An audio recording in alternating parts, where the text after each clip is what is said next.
Chapter 4. The enemies of Judah and Benjamin heard that the exiles were rebuilding a temple to the Lord, the God of Israel. So they approached Zerubbabel and the other leaders and said, "Let us build with you, for we worship your God just as you do.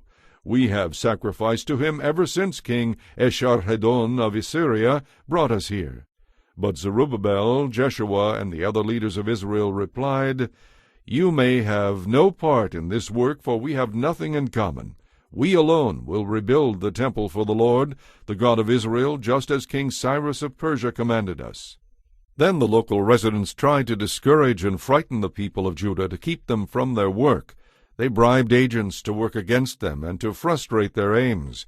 This went on during the entire reign of King Cyrus of Persia and lasted until King Darius of Persia took the throne.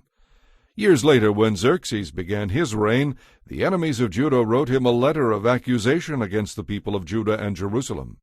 And even later, during the reign of King Artaxerxes of Persia, the enemies of Judah, led by Bishlam, Mithredath, and Tabeel, sent a letter to Artaxerxes in the Aramaic language, and it was translated for the king. Rehum the governor and Shimshai the court secretary wrote the letter, telling King Artaxerxes about the situation in Jerusalem. They greeted the king for all their colleagues, the judges and local leaders, the people of Tarpel, the Persians, the Babylonians, and the people of Erech and Susa, that is Elam. They also sent greetings from the rest of the people whom the great and noble Ashurbanipal had deported and relocated in Samaria and throughout the neighboring lands of the province west of the Euphrates River. This is a copy of the letter they sent him.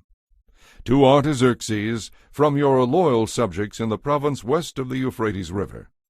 Please be informed that the Jews who came here to Jerusalem from Babylon are rebuilding this rebellious and evil city. They have already laid the foundation for its walls, and will soon complete them. But we wish you to know that if this city is rebuilt and its walls are completed, it will be much to your disadvantage, for the Jews will then refuse to pay their tribute, customs, and tolls to you. Since we are loyal to you as your subjects, and we do not want to see you dishonored in this way, we have sent you this information. We suggest you search your ancestors' records, where you will discover what a rebellious city this has been in the past. In fact, it was destroyed because of its long history of sedition against the kings and countries who attempted to control it. We declare that if this city is rebuilt and its walls are completed, the province west of the Euphrates River will be lost to you." Then Artaxerxes made this reply. To Rehum the governor, Shimshai the court secretary, and their colleagues living in Samaria and throughout the province west of the Euphrates River. Greetings. The letter you sent has been translated and read to me.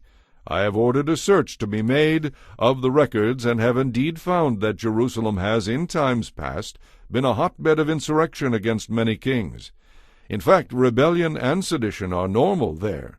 Powerful kings have ruled over Jerusalem and the entire province west of the Euphrates River, and have received vast tribute, customs, and tolls. Therefore issue orders to have these people stop their work. That city must not be rebuilt except at my express command. Do not delay, for we must not permit the situation to get out of control." When this letter from King Artaxerxes was read to Rehum, Shimshai, and their colleagues, they hurried to Jerusalem and forced the Jews to stop building. The work on the temple of God in Jerusalem had stopped, and it remained at a standstill until the second year of the reign of King Darius of Persia.